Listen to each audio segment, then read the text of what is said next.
Many of you have asked why I don't show my face.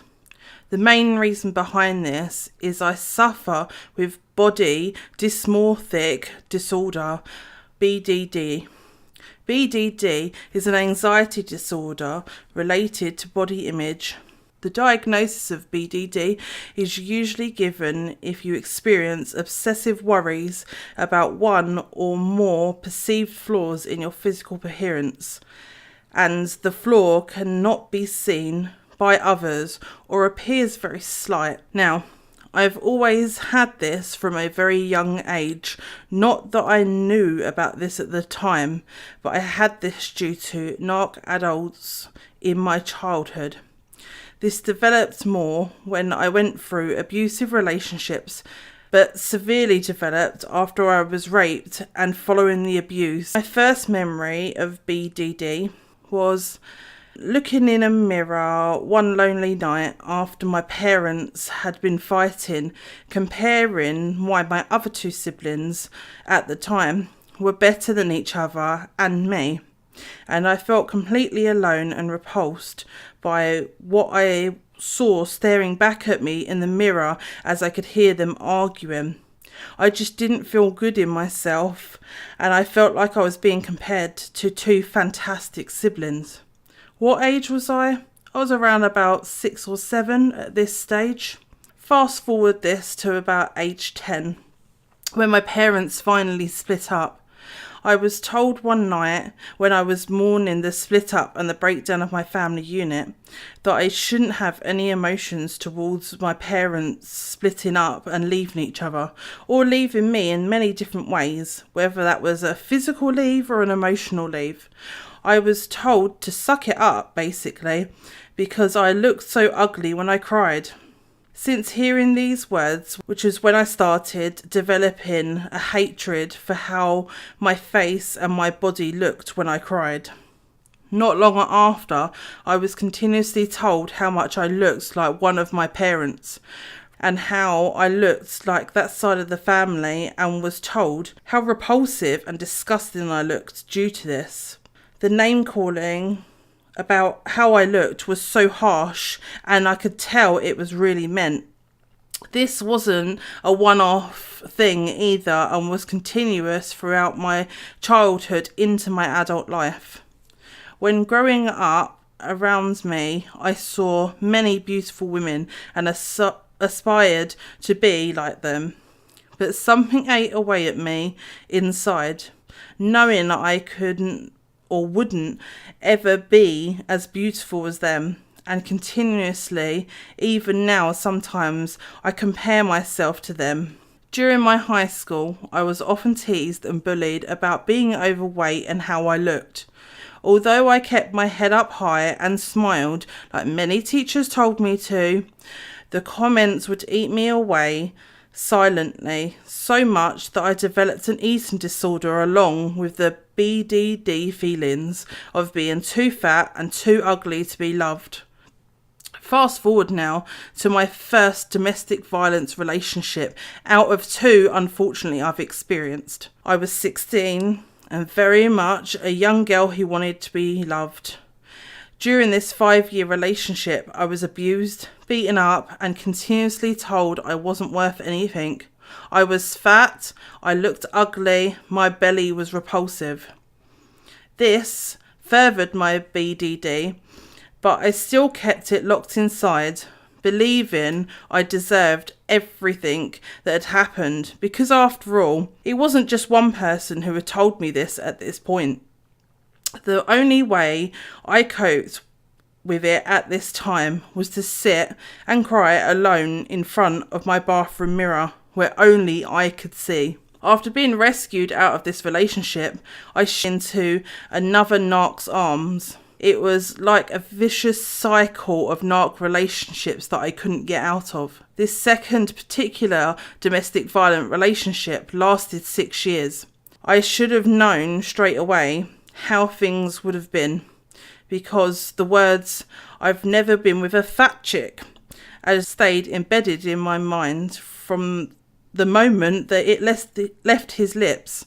I was constantly told how unattractive I was, and because of my insecurities that was well known to him, he would use these against me and tell me how much he fancied other women in front of me and belittle me in front of his friends, which he found extremely funny. Eventually, I broke free of the cycle of narc relationships, but every relationship I had since, I couldn't never see my own worth. I could never accept someone calling me beautiful, pretty, etc., and it would make me so angry and upset. I would shout and cry and say I wasn't.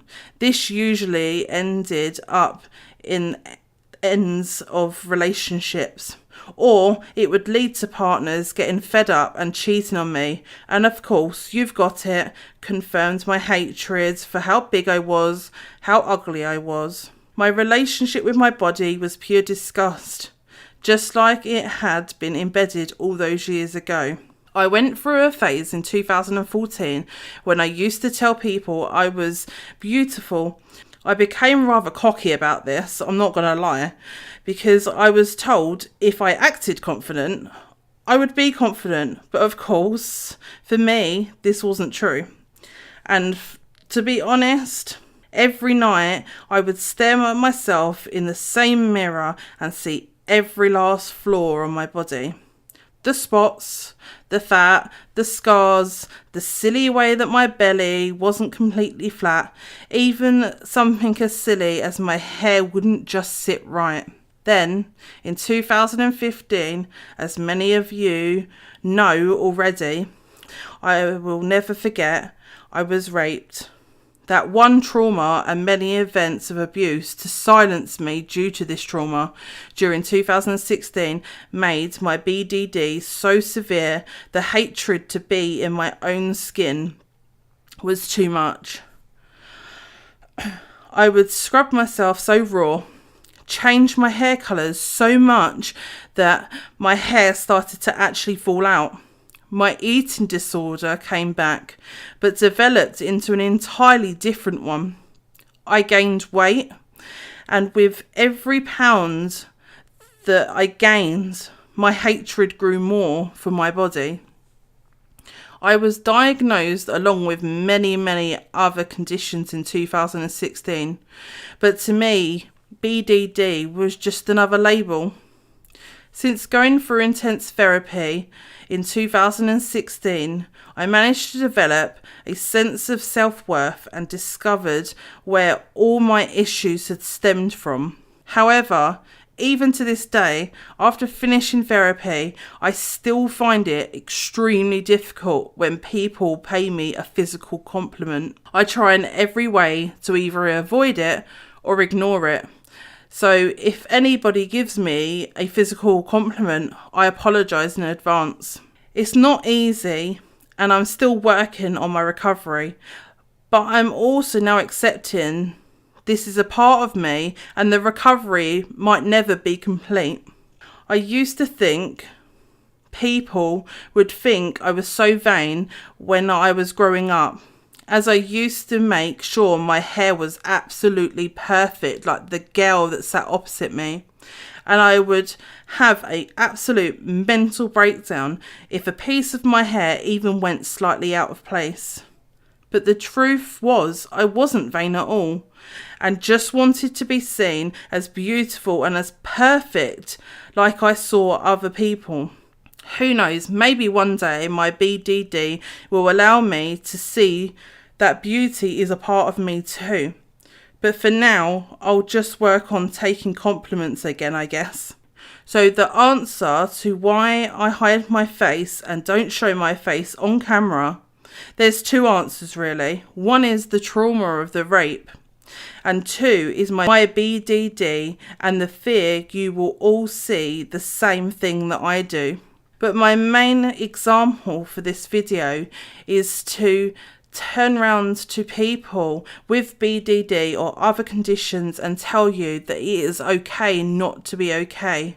I've said this several times in my YouTubes, in my Twitter. This is because I truly believe it. Because even though I have my conditions like my BDD, I know that I'm okay not to be okay, because one day I can help somebody else with my experience by talking out like I'm doing now. This is Pinkster C signing off for tonight, and I hope that if any of you have got any questions, that feel free to ask me either via my Twitter, which again is pinksterc_87. Please feel free to subscribe below or have a look on my website, which is pinkstersawareness.com. Thank you all for listening.